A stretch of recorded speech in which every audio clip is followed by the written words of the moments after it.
Hello, and welcome to the Eighth Podcast of Soulful Thoughts from Ireland. Each week I'm bringing new stories and reflections of my time here, reflecting on the times we are currently living in and this grand pilgrimage of life and death that we are all on. Today we journey into Seagull medicine and the magic of the ordinary.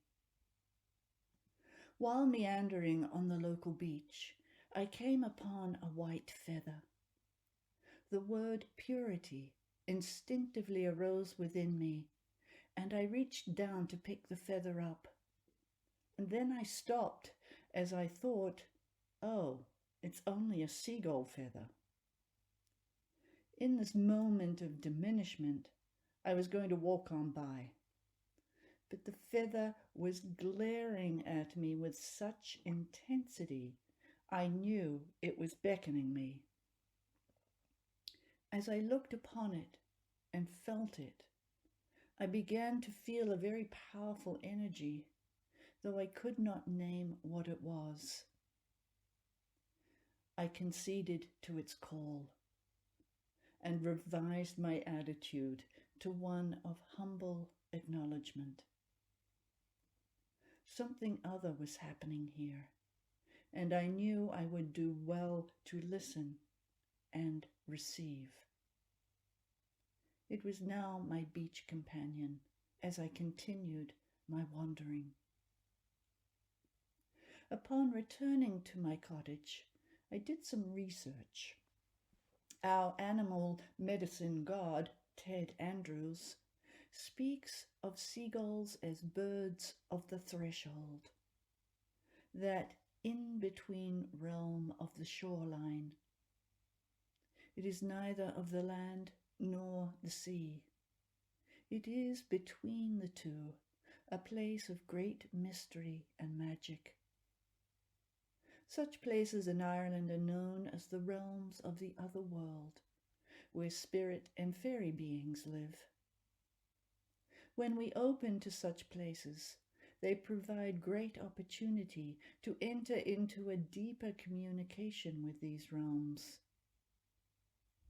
And it is Seagull who can take us there.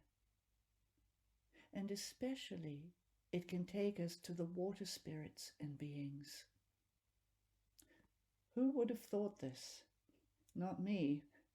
Sorry, Seagull, I was dismissing you into the realm of the ordinary. I then recalled a video I had watched a few months ago now, where Carolyn Meese brought up one of humanity's problems, and that is, she said, nobody wants to be ordinary. When I heard her say this, every fiber in my being stretched out towards the computer screen, saying, yes, yes, I so want to be ordinary. I was like a starving child suddenly being offered a mountain of blueberries. I wanted to swim and eat and drown in this ordinary blueberryness. I did not hear any more of what she spoke. It had jettisoned me into my own journey with that notion of the ordinary. What do I mean when I say ordinary? I mean, I want to return to the natural, ordinary rhythms of life. Of doing my laundry on a day that has a good breeze and sun for a natural bleach, so no chemicals or electricity hogging dryer is needed. I want to return to a life of ordinary simplicity, where I honor the cycles of the seasons, and where I rest, work, and play in balance. I want to honor the earth in her wonder and allow my own wonder as a human being to develop. I want to be on an ordinary journey in this life, finding the fullness of my humanity along the way. Just prior to leaving for Ireland, I had pondered on the fact that getting a publisher in the United States was singularly the worst and the best thing ever to happen to me. Worst because suddenly I was jettisoned into a world of have-tos. Have to get out there, have to create a platform, have to have sales of books. The publishing world is a whole demanding mechanism unto itself. And of course, it was the best thing that happened to me, as I get to share what is given to me with so many, and I get to work and meet with wonderful people. I feel deeply grateful. But sometimes the worst takes over the best. I was tired of that life. I wanted an ordinary life with no have-tos, no performance numbers expected. I wanted to return to a deeper level of my ordinary soul that was waiting for me. And here was Seagull, coming to be my guide and earth angel. And by the way, Seagull is also known to be the totem animal for ecology and for responsible behavior. They are the guardian cleaners of the shores and beaches. Maybe there is an ancient reason they screech at us when we eat food at the beach. They are horrified at the plastics and garbage that kill their ocean sisters and brothers, and they are reminding us to take our litter home. This is an ordinary responsibility that so many seem to find so difficult. But Seagull also tells us not to become dejected by such things, but rather learn to take responsibility and then go soar on the wind with them and see from another perspective. Feel the lightness of your being, they say, and flow with the spirit of the air. Looking into the Celtic mythology, I discovered that Seagull was associated with Manannán mac Lir, god of the sea. Who else? I had been skirting around Manannán since I had been here. Looking out to the sea, I was wistfully aware of his presence, but had not made any contact. Manannán is also known to be An Cailleach's, the Hag of Bearith's, seventh husband. But more of that another time. Right now, it seemed Seagull was inviting me to open communication with this father of the sea. Feathers can hold remarkable power, as all indigenous peoples know, with the ability to take us on shamanic-like journeys, opening the way to commune with the spirits. And so I took the seagull feather that I had been gifted into my hands. I was gently caressing it and opening to its liminal energy. And then there I was, under the ocean, and it was a Selkie seal who greeted me. Naturally, one of my kind to welcome me into the realm I know so well. The eyes of love for one another were the sweetest recognition of homecoming. A great light was off to my left, and there he was, Manannán mac Lir, god of the sea. An urgent, request-like prayer tumbled forth from my lips even before I could greet him. And yet it was completely surprising to me what came forth. The pleading words of urgency was something like this. Please, can you help me and tell me what I have to do, what I need to do, and how to love these human men here?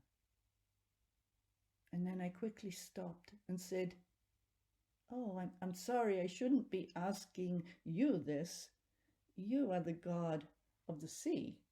And I quickly tried to backtrack my request. He simply looked at me and began to fill my whole being with love, and slowly showed me that when a man truly loves a woman here on earth, he loves her with his whole being. He loves everything about her and will do anything to bring forth her happiness. He showed me there was nothing for me to do, no have-tos. Just be who I am. Nothing more. The fullness, the completeness of this love was so deeply calming.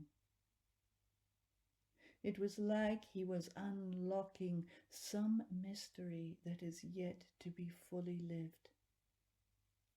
And I felt the mystery of this love seep into every cell in my body. I was saturated in the human male love, and it was exquisite. I am not sure if I even thanked Mananan Maclair in that moment, as I soon thereafter returned to my body out of the ocean. Yet I kept absorbing the gift that was given. This is what it is like to be truly loved by an Earthman. How intriguing!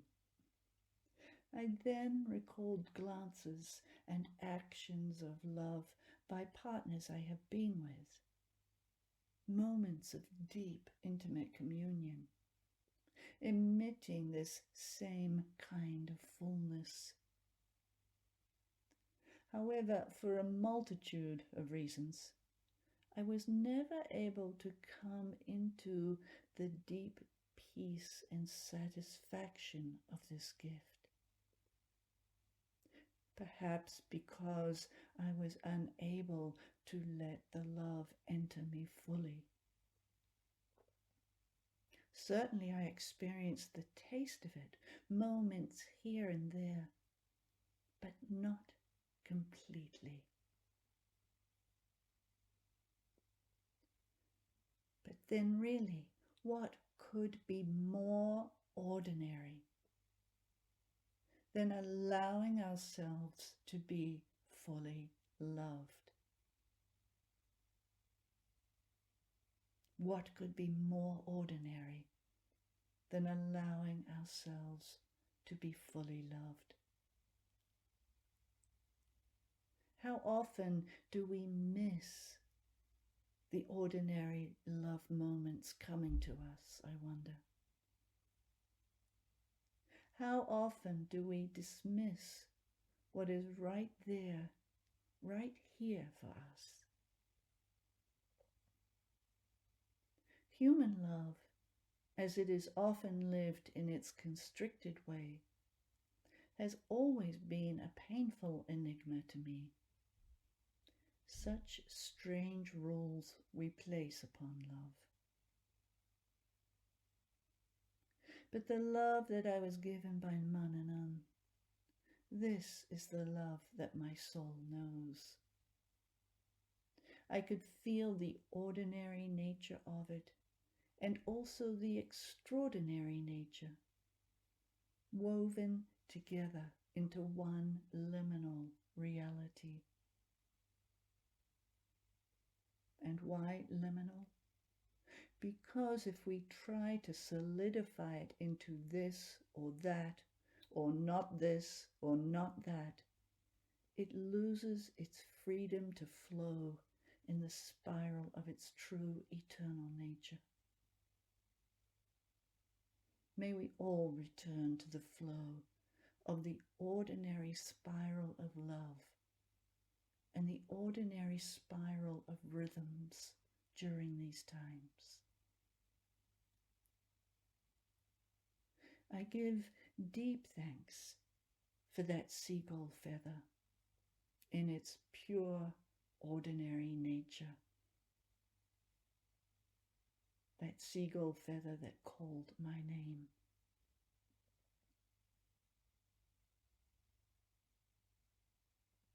So I welcome you to ponder and to allow yourself to be fully loved, moment by moment, and that you too will love in that way. So that's it for this week. Please join me next Thursday for another episode of Soulful Thoughts from Ireland. In the meantime, be well, be joyful, be loving. Slán.